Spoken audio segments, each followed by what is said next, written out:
We're EV charging the Surron. Yes, EV charging the Surron. Check out this Surron. Beautiful Surron. Powerful lithium battery. Top of your seat. New top of your seat. First of its kind on the first Surron. But what's driving me crazy is this. He comes, we pull up to the thing, he pays with his Apple phone. He plugs this into the damn bike and it's charging.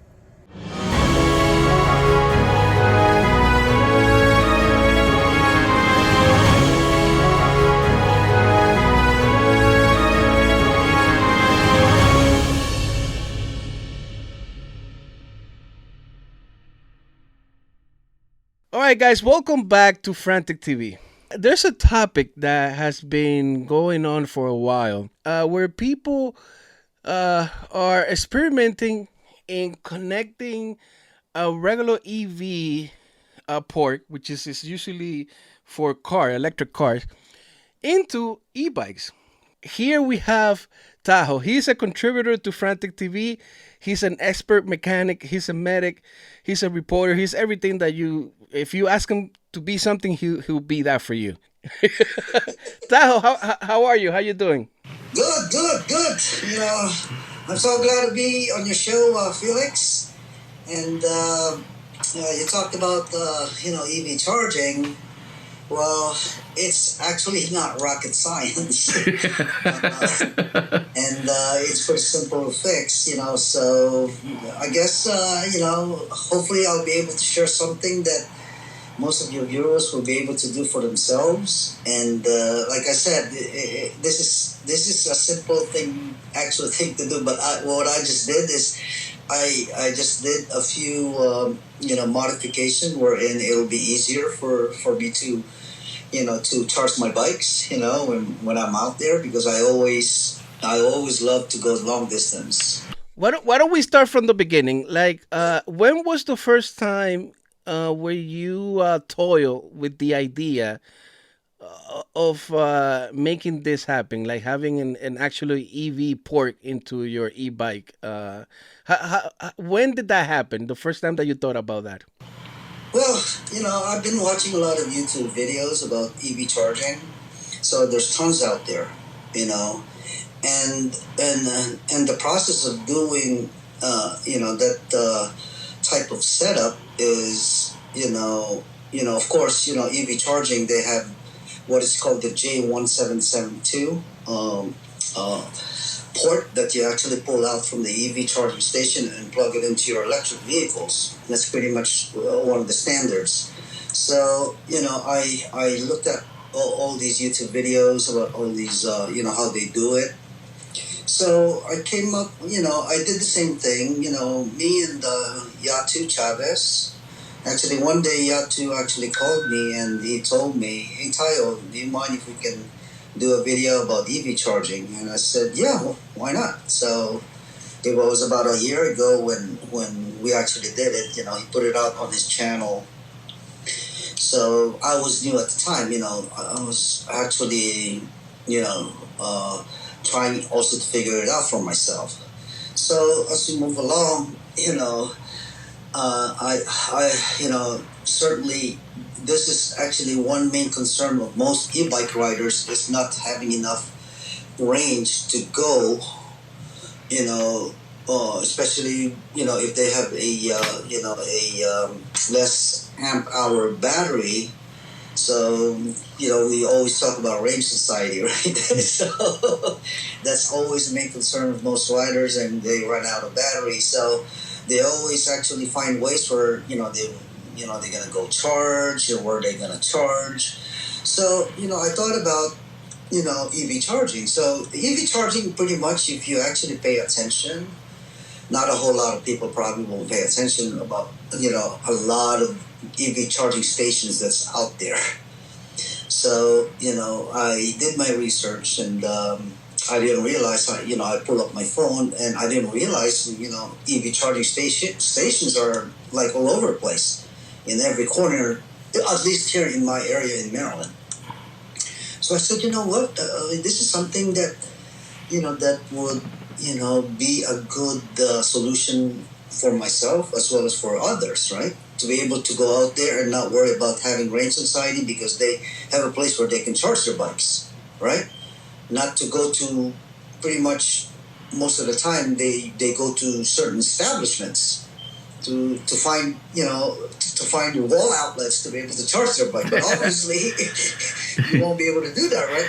Well, you can do it, but you're gonna have to take out the battery, or obviously you can't bring your bike inside the establishment to charge, right? What I want to know really, and I think like most people, they want to know is like how you made that happen so simple and so small. All I did was, of course, to be able to charge on the EV charging station, you have to have a certain type of adapter. That's number one. You have to purchase that so you can actually use the charging port on the EV station to plug it to that adapter. Yes.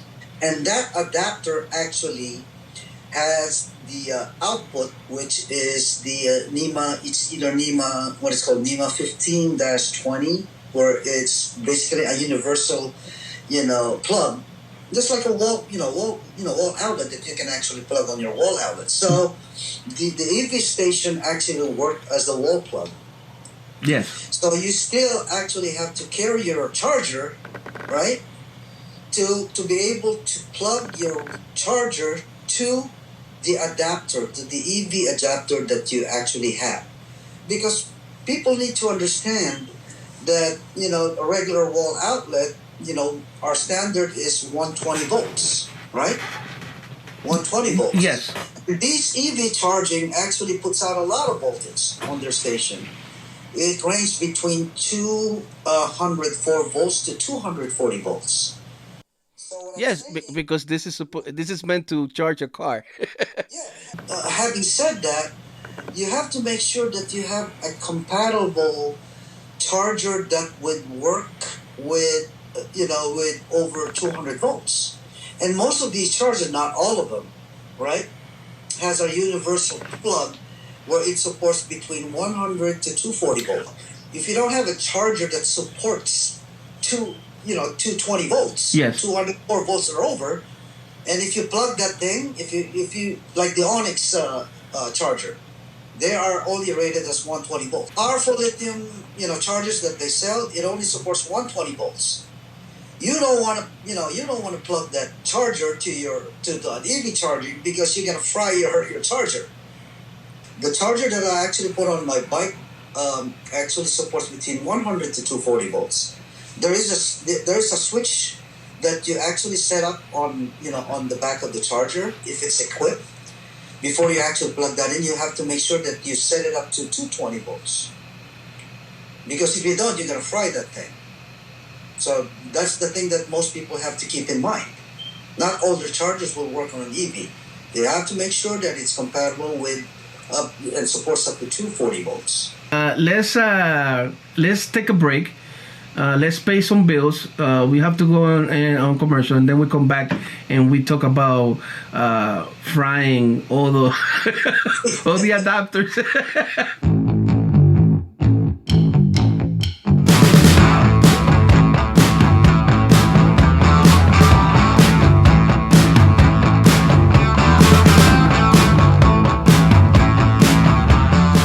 Welcome back, ladies and gentlemen, from that commercial break. Hope you guys are going to buy that product. They make us money.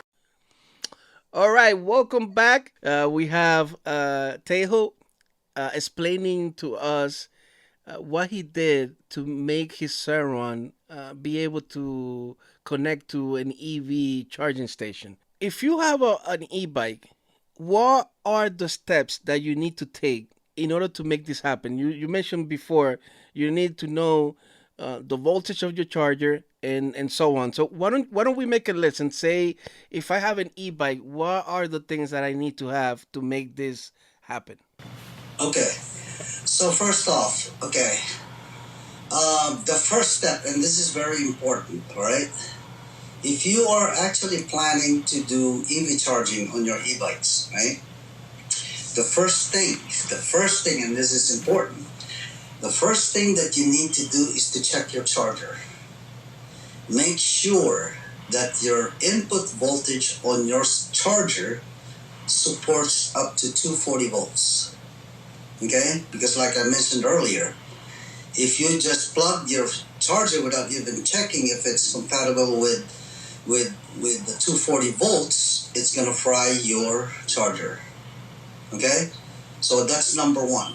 Make sure that's, because I don't want people to to do this, and the next thing you know, somebody's gonna come up and say, "Man, my charger just got fried. I have to buy another charger." You don't want that to happen. No, this is what we do in this. Make sure that you explain it in simple terms, the steps Yes. that you need to have. Yeah, you check the label on your charger that it supports. It has got a universal. It's called a universal input voltage that supports between 100 to 240 volts. That's the first step. Okay. Second, you have to purchase an adapter.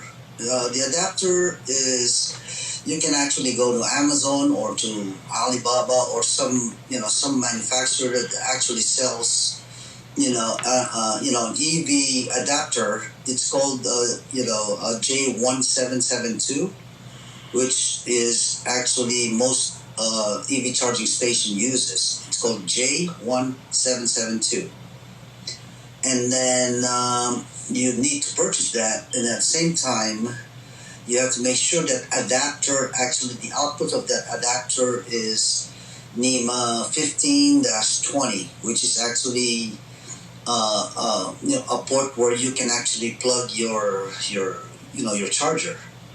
Because here in the U.S. we use that type of plug. It's a 3-prong. Maybe some are 2-prong, but most of our charger, it comes with 3-prong. Right? Yes. 3-prong that you can actually plug into that EV adapter.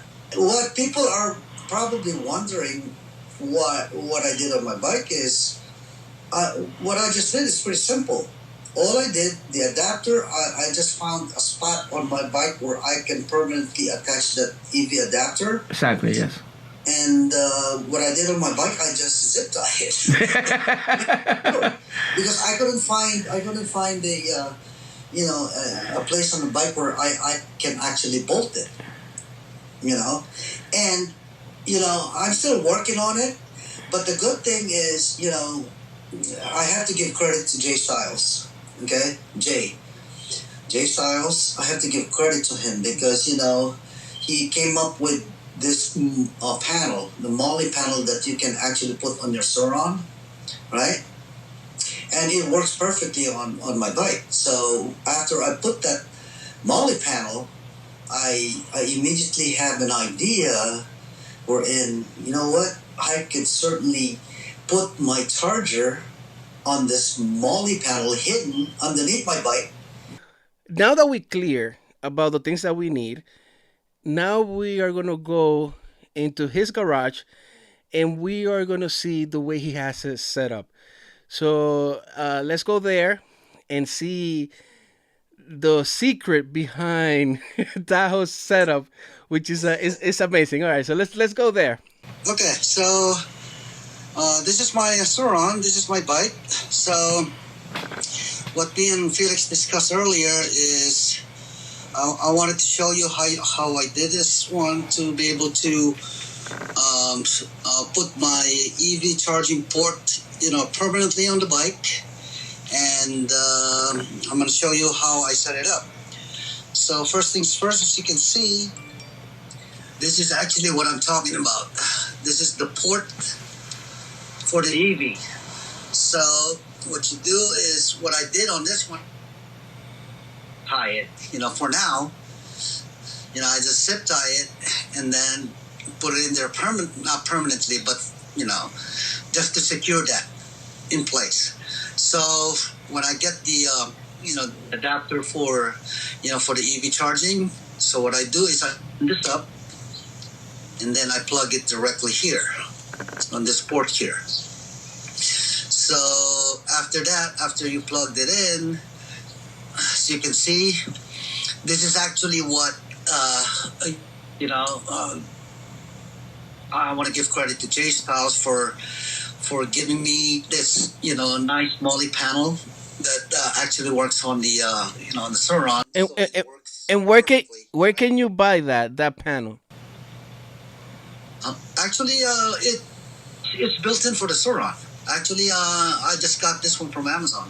Oh, from Amazon. Okay, so we'll leave the links on the bottom so people can. Yeah, and Jay Style was the one who actually gave me the link to where to purchase this. So I purchased it on Amazon, so it works perfectly. So, you know, I'll be able to put a bag on here, you know, maybe like a molly bag on both sides, right? So this is what I did. As you can see here in the back. Nice. Right? So that's my charger, actually my fast charger on the bike. So what I did is there is a bracket on the bottom here, which I thought, I mean, this is a perfect place for me to put my charger in. So that's what I did. So I securely, you know, put my charger here. It's not going to go anywhere, even if I move this thing. Make sure you secure that. And then here's actually the plug. So let me unplug this. So this is the output. This plug is the output from the EV charging port that you're going to purchase. As you can see, it's a 3-prong. And then here is the, you know, this plug is the one that came with your charger. Yes. So what you do is you plug it here, right? You plug it here. And then, of course, coming from your charger, right? I have a powerful lithium battery. I love this battery, okay? So you take out your charging port on your battery. In my case, I have a powerful lithium, and I have an XT60 connector here. So this is the output connector coming from your charger, right? Yes. So what I did is I just hooked this thing up, okay? Just like, you know, when you want to go charge your bike, so you hook up the input charging port on your battery and the output, you know, cable coming from your charger. So that's the connection right there. So now I'm good to go. Be able to charge using EV. And then this is one thing that I really wanted to touch base on. So remember I mentioned earlier, so my charger actually, it has an input voltage switch here. So right now, as you can see, it's set up to 220 volts. And if I wanted to go back to my house and charge it on my wall outlets, which is obviously 120 volts, right? So I have to make sure that I slide this thing and set it up to 120. Yes. In this case, it's 110. 110, 120 volts. So I set that up and then unplug this, and I can certainly plug this on my wall outlet. But in my case, I have 2 chargers actually for the Suron. So I use this one because this is a fast charger, and it supports universal voltage up to 240 volts. The other charger I have it's only 120 volts. So I have another charger that I can charge my bike, you know, on the wall outlet. So I can leave this here permanently. Just leave this here permanently. So that's pretty much it. And That's how simple it is. and so basically, I'm guessing that you can only go to Electric America, right? It's not. This is not for Tesla stations, supercharging. I haven't tried a Tesla station yet to charge this, and I'm sure you can actually buy an adapter for Tesla, and to be able to convert it to a J1772 adapter. So this is amazing what you have done here, Tahoe. Thank you so much for showing us and our viewers the steps that you need to take for that to be possible on your bike. This is something that was done by Tahoe, and he has been working on this for about a year. If going back to the first video that he did with Yatu Chavez. All right. Do you have anything else to tell our viewers about this whole setup? Yeah, you know what? This setup of mine is just really an option for you. Like in my case, I don't want to carry charger on my backpack, and I just wanted to have a port where it's going to be mounted permanently, right? And make it simple, make it clean, and you can certainly go, out there, do your EV charging by just carrying your charger and having the adapter with you. You can certainly do that. But I just took it one step further. I just want it to be permanently mounted, and having my charger there, permanently, so I don't have to take it out, put it back in or put it on my backpack. So that's pretty much, as simple as it gets. Thank you so much, Tahoe, for this information. I'm pretty sure that people are going to be happy with this information, and hopefully you can have this set up on your bike. All right, so we're going to leave it here. Thank you so much for watching Frantic TV. This is a special report with our special contributor, Tahoe from Maryland. I'll be back.